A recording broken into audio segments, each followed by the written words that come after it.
Hi, it's Only Light Matters here, and we have an ongoing KSRSS game that awaits we apply what we learned in making a deltav budget for one trip to the moon. We have to send a Kerbal in orbit. We will do that when our science will be advanced enough to unlock command pods and life support devices.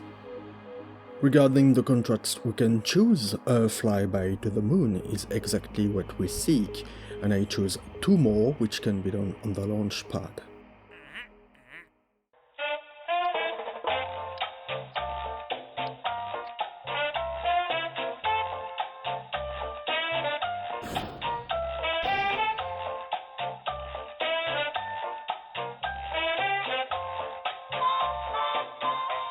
Now we have to think a little bit. We can unlock a very good vacuum engine and a bigger tank. We can unlock more nose cones, a fairing, a service bay, an engine plate, a magnetometer boom to do more science, radial decouplers, a barometer to do more science, a service module which can be used as an adapter, could be useful. A tiny reaction wheel is also available. RCS parts, a small reaction wheel, more winglets with control authority, not really interesting at this point. Radial chutes, a tiny heat shield, well, I don't think we need this at the moment. Experiment storage unit, small antennas, a fuel cell, experiment upgrades. The Science Junior, the material bay, very interesting, but it is a big device which will not help in making our first flyby. I choose science again, and the fairing will be a good improvement for our rocket. We'll start with the upper stage as usual. We want to make a flyby and get back to the Earth, so we use the only chute at our disposal. We also want to make as much science as possible, so we place 2 goos for high and low situations. We also add a thermometer, a Geiger counter, and the new magnetometer boom. We even add the barometer. It will do some additional science while ascending and when we will get back home during the aerobraking maneuver. As we have a fairing, we put the probe parts inside and we finish our last stage with our old good plug engine. A deltav of 3700 meters per second is a good start. For the next stage we stack twice the fuel and choose the best engine. The Valiant only provides a TWR of 1.2 in vacuum. It's too low for a strong gravity turn. The TWR is so high that we can add an extra fuel tank. We check again the 2 engines, and it appears the Reliant is the most interesting of the 2. It is a bit lighter, provides more thrust, and the best overall deltav. But we have to remind ourselves that this engine has no gimbal at all, so we'll add winglets as a precaution. For the first stage we stick to our back SRB. It should get us at 5000 meters of altitude. We notice a problem here. Our rocket is too high given the launch pad capacity. It turns out that the height of our fairing is not the issue. It's the fairing part itself. Without it, we are at 19 meters only. We have to find another way to make our upper stage. We have only 26 parts, including the magnetometer boom. We can try with the service bay. Parts need some rearrangement here.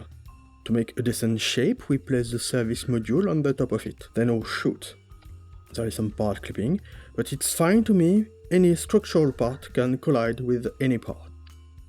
We almost forget an antenna, we hide the lightest we can get. A solar panel is missing too and must be added. We have an overall deltav capacity of 6564 meters per second. If you use the deltav figures we calculated last time, our deltav budget should be 5264 plus 1493, so something around 6760. But we are going to launch towards the east, which means we will get a little push due to the Earth's rotation.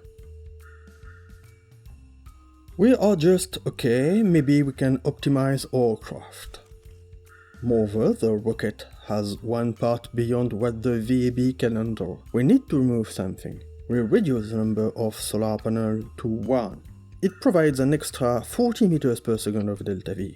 Let's try without the reaction wheel. I put it here to have the best control for reentry purposes, but nevertheless, let's see what happens if we reduce the dry mass again. 134 meters per second gained, that's a very good improvement. We finally have 6,627 meters per second of delta V versus a theoretical 6,500. With a very good gravity turn, that's totally feasible.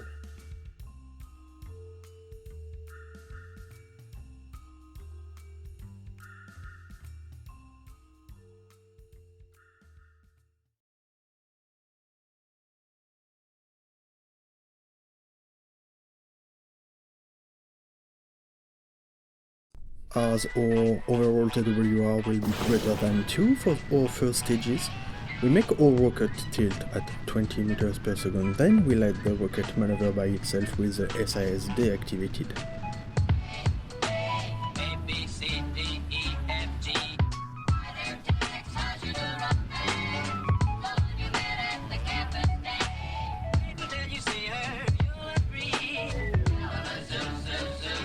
When we activate the second stage, our arson profile seems good.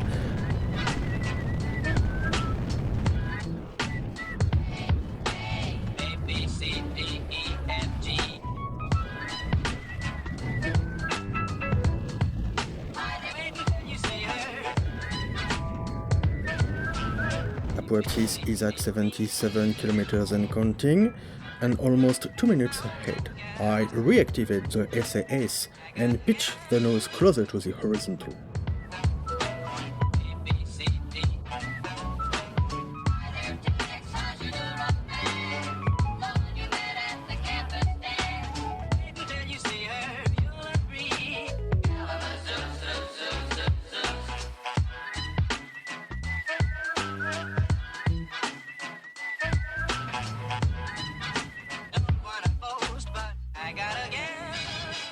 We are in space.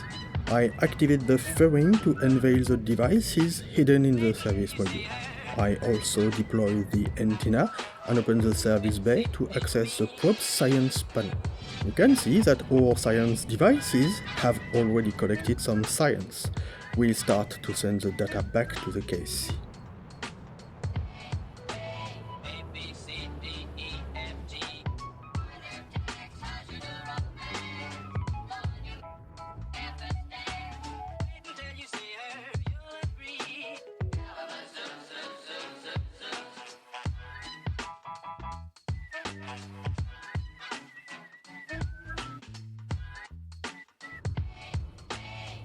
We are in orbit, and we have 1,998 meters per second of delta V left. That should be okay.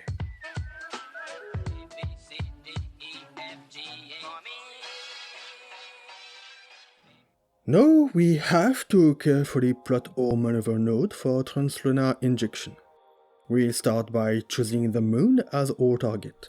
We can notice its inclination and where the ascending or the descending nodes are.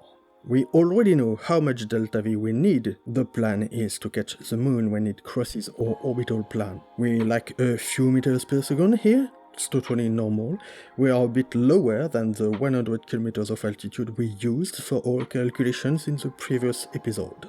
Notice that the 0 key on the numpad triggers the radiation rings in Kerbalism. With an extra 2 meters per second, we have an intercept trajectory with the moon. Now we want something as close as a free return trajectory, which means we have to cross the moon in front of her and not behind. Our maneuver node seems to be too soon. We have to plan the burn for a later maneuver.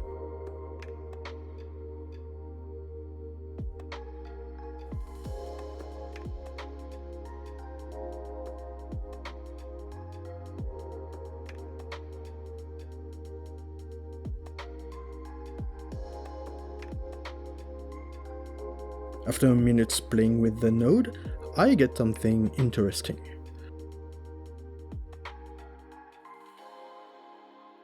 However, it will not be enough. We have to plot a mid-course node so that our trajectory goes exactly where we want. As a matter of fact, we want our periapsis for the moon to be in low space. We remind ourselves that in stock KSP, the limit between low and high space for the Moon is 60 kilometers. If we apply a 2.5 factor, we get 150 kilometers. Well, we will assume the limit for our game will be these very 150 kilometers. So we aim for a periapsis under this altitude. Something around 100 kilometers is totally fine. Now, we can see that our trajectory is anything but a free return. We have to get the periapsis around the Earth inside its atmosphere. In the end, we have 3 burns.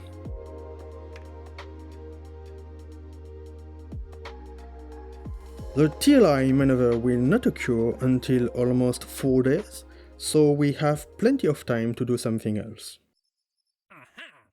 Back to mission control, we check what we can do. Well, there's nothing interesting here. Let's reject some contracts and see what comes.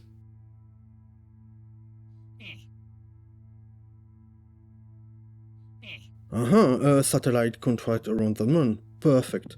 We won't do it already, but it is something interesting for money and science. Nothing interesting again, let's do some additional cleaning.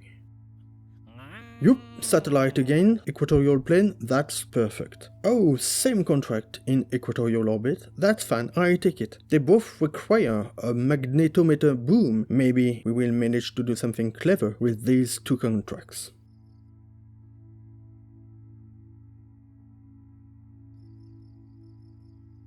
Speaking of magnetometer boom, we can collect science in Earth's atmosphere rings.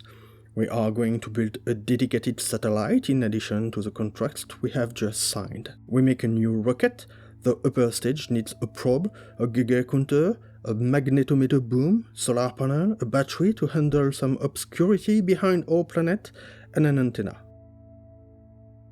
We don't need this rocket to be as big as the previous one, we just need to reach an elliptical orbit to cross the rings. I accelerate a bit, the lower stages will be like we did before. Simple, efficient, affordable, that's a perfect career rocket.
we prepare and execute the first part of our homing transfer.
The burn indicator behaves strangely here.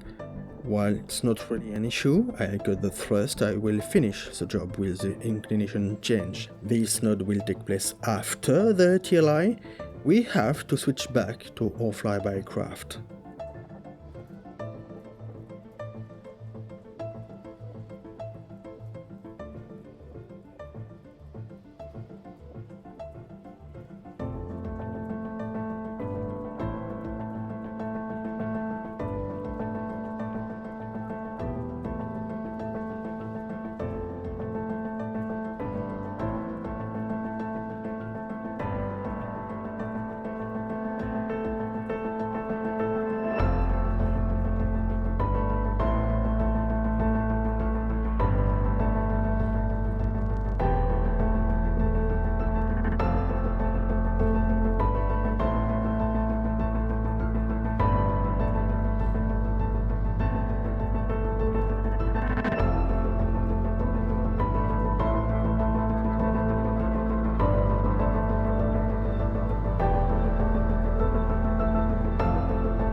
The burn is not finished yet, that we already validate our first contract. Orbital margins are quite tolerant here. We can save 10 meters per second of deltav. We plan another Oman transfer to catch the purple orbit.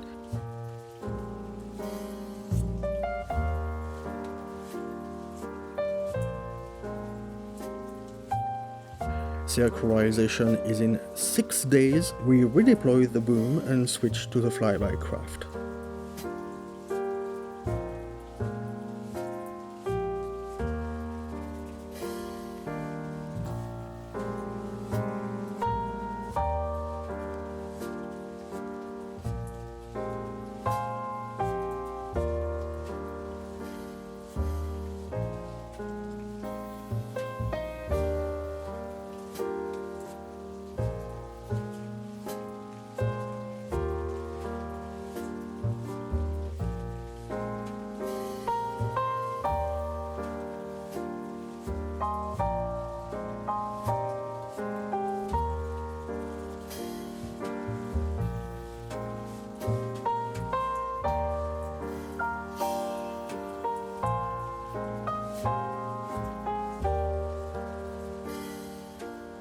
done, we have to verify the next node which will get us back home.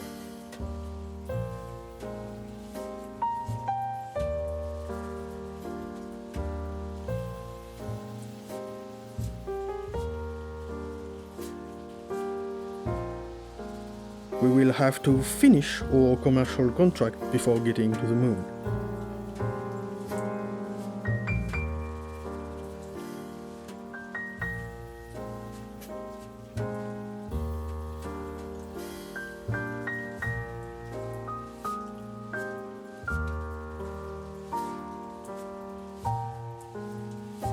Inside the magnetosphere, I reactivate the boom.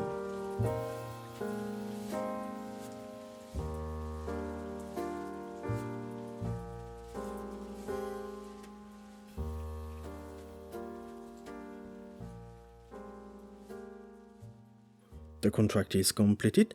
We have killed 2 birds with 1 stone. That's what I call profitability. Bye bye, satellite.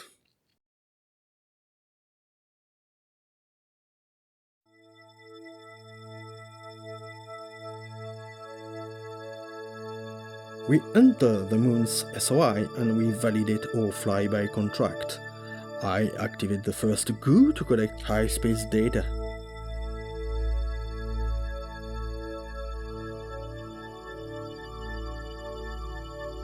When these data are sent back to the Earth, I activate the boom. I do so to avoid a saturation of the probe's memory with the magnometer data. They indeed have a poor science data size ratio.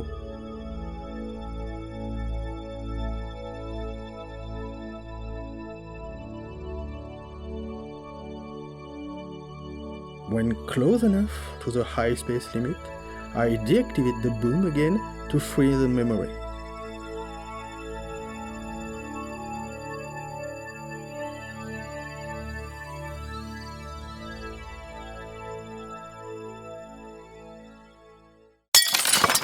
I made a mistake here. I'm in a radio free zone and I did not align the probe with the next node. Moreover, I did not activate the goo for the low space experiment, and I also forgot to set the percentage throttle to 1% again. I will have to wait for radio contact again to make things straight. My burn will occur later than expected. I really hope I don't jeopardize the mission here. And as we can't do more at the moment, well, let's enjoy the view.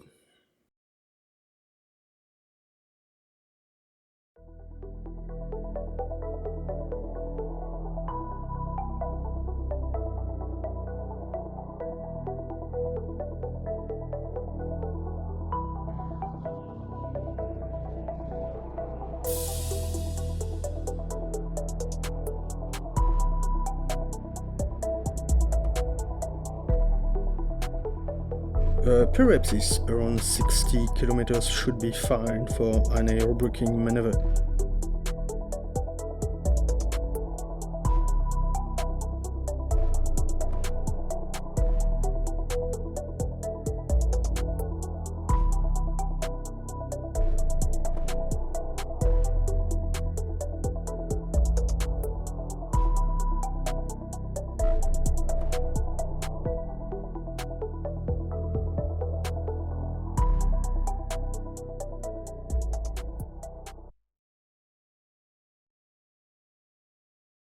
When close enough to the periapsis, I spend what remains in our tanks to brake.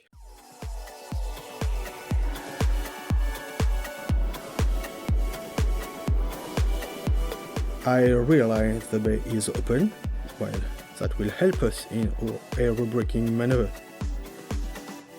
We now chain a succession of aerobraking phases. Maybe my periapsis was a bit too high. I will try something lower next time. The idea is to retract the antenna and the magnetometer boom during the atmospheric phase to avoid breaking them, and to redeploy them back in space to do more science.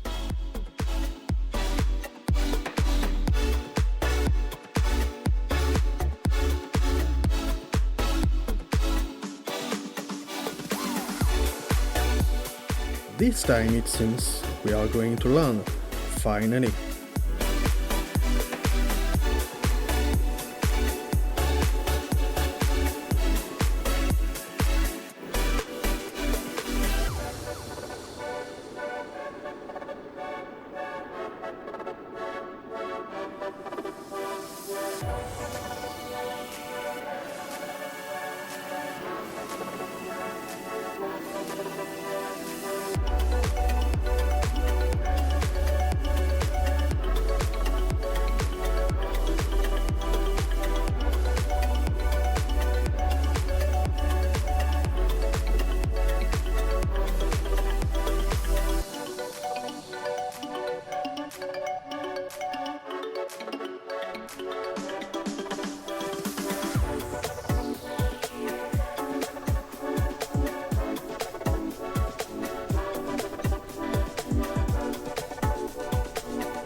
Back to the KSC, we get 19.2 science from the GOO experiment. Because of my mistake, we did not manage to get what we could collect in the low space situation. We also get 29 points from a returnal vessel from a moon flyby, and we now have a total of 166.3 science points. Our financial situation is also nice because we almost have 1 million bucks. The next episode sounds promising with an expected landing on the moon. See you soon, take care, and don't forget to test it out.